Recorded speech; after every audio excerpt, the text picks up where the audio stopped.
పిట్ట కొంచెం కూతగనం.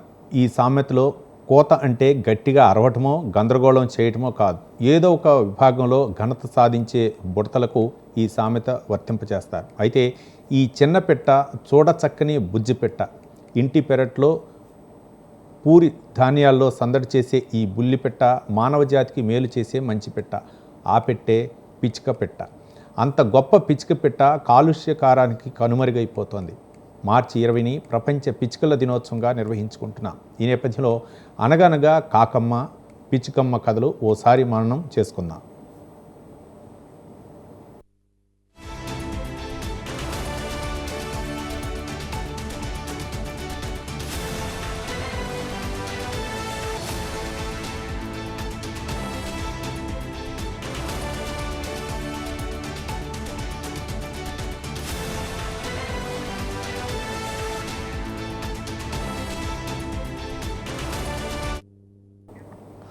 పిచ్చుకలు అడవిలో 4-5 ఏళ్ళు బతుకుతాయి, పట్టణాల్లో చెప్పలేం. ఎందుకంటే ఎవరి గింజల్ని వాళ్ళు వెతుక్కోవడానికి పరుగులు తీస్తున్న తరుణంలో పిచ్చుకల కోసం ఇంటి ఎదుట కంకులు వేలాడదీసేవాళ్ళు.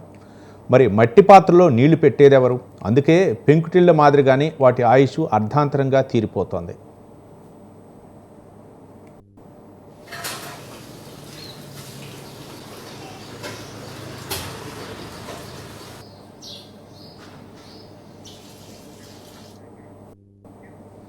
సుమారు 20 ఏళ్ళు వెనక్కి వెళ్తే మన ఇల్లు పెరట్లో కిచకిచమంటూ ఆహ్లాదకర శబ్దాలతో సందడి చేస్తూ ఆట పట్టించేవి పిచ్చుకలు.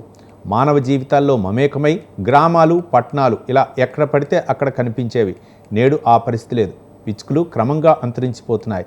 పర్యావరణానికి మేలు చేసే ఈ పక్షి జాతి కనుమరుగు కావడంతో జీవ వైవిధ్యం దెబ్బతింటోందని శాస్త్రవేత్తలు ఆవేదన చెందుతున్నారు. జీవన శైలిలో చోటు చేసుకుంటున్న పెను మార్పులు ఊర పిచ్చుకలపై బ్రహ్మాస్త్రంగా మారుతున్నాయి. ఇక సెల్ టవర్ల రేడియేషన్, వాయు కాలుష్యంతో పిచ్చుక జాతి కనుమరుగైపోతోంది.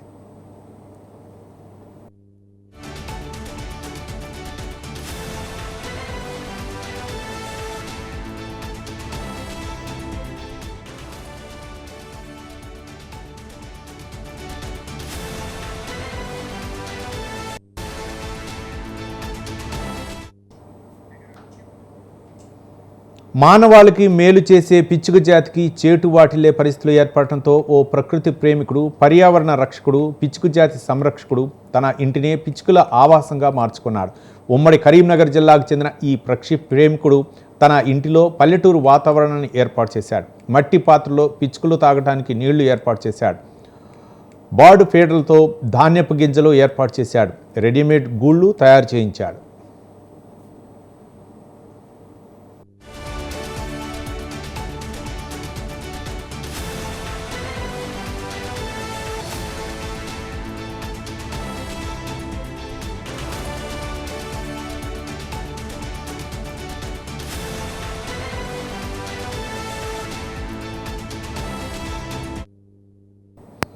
ధాన్యపు గింజలు, కంకులతో దర్శనమిస్తున్న గ్రామీణ వాతావరణంలోకి పిచ్చుకొమ్మలు నెమ్మదిగా రావటం మొదలుపెట్టాయి. తొలుత 10ల సంఖ్యలో వచ్చిన పిచ్చుకలు రోజురోజుకు పెరుగుతున్నాయని తెలిపారు. ఉదయం పిచ్చుకల కిలకిల రావాలతో ఎంతో ఆహ్లాదకరం వాతావరణం ఉంటుందని, మనసు ప్రశాంతంగా ఉల్లాసంగా ఉంటుందని స్పారో సంరక్షకుడు తెలియజేస్తున్నారు.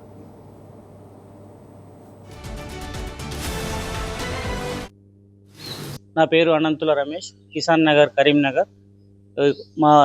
నేను ఒకప్పుడు మా ఇంటి వాతావరణంలో పల్లెటూరులో ఉన్నప్పుడు పిచ్చుకలు వేలాదిగా వస్తుండే. మా యొక్క గుమ్మానికి కట్టినటువంటి గింజలను తినడానికి వచ్చి చిన్నప్పుడు చూసిన పిచ్చుకలు ఇప్పుడు కనుమరుగైపోయినాయని తెలుసుకొని వాటిని సంరక్షించాలి. వాటి మనుగడకు మనం ఏదో ఒకటి మనం ఏమి చేస్తే వాటి మన ఇంటికి వస్తాయనే ఒక ఆలోచనతోటి మా ఇంటి వాతావరణంలో వాటికి తాగడానికి నీళ్లు, తినడానికి గింజలు ఏర్పాటు చేసినాము. ఒకప్పుడు 10ల సంఖ్యలో వచ్చేటువంటి పిచ్చుకలు ఇప్పుడు 100ల సంఖ్యలో వస్తున్నాయి. మరి అపార్ట్మెంట్ కల్చరు, మరి సెల్ ఫోన్ తరంగాల రేడియేషను, చెట్ల నరికివేత ఇవన్నిటి చేయడం వల్ల పిచ్చుకలు అంతరించిపోతున్నాయి. అంతరించిపోతున్న ఈ పిచ్చుక జాతిని సంరక్షించేందుకు నాకు ఈ యొక్క ఆలోచన వచ్చింది. ఈ ఇంటి వాతావరణాన్ని వాటికి ఒక ఆవాసంగా మార్చిన. నా పేరు అనంతుల రమేష్, కిసాన్ నగర్, కరీంనగర్. నేను పురుగు మందులు, చెట్ల నరికివేత, ఇంధన కాలుష్యం, వాహనాల రద్దీ, సెల్ ఫోన్ సంస్కృతి, సెల్ టవర్ల తరంగాలు, రేడియేషన్ ఇవన్నీ పిచ్చుక జాతికి శాపాలుగా మారాయి. పిచ్చుక జాతి పరిరక్షణలో ప్రతి ఒక్కరూ బాధ్యత తీసుకోవాల్సిన అవసరం ఎంతైనా ఉంది.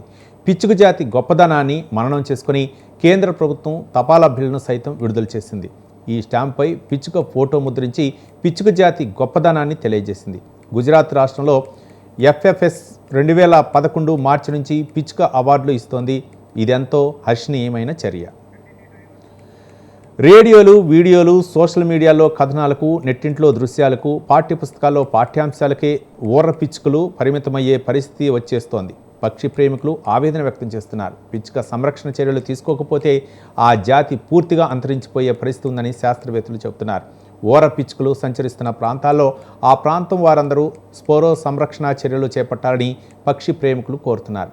ధాన్యం వేయటం, కిటికీలు, డాబాలపై కృత్రిమ పిచ్చుక గూళ్ళు తయారు చేయటం తదితర చర్యలతో పిచ్చుకల్ని కాపాడాలని కోరుకుంటున్నారు.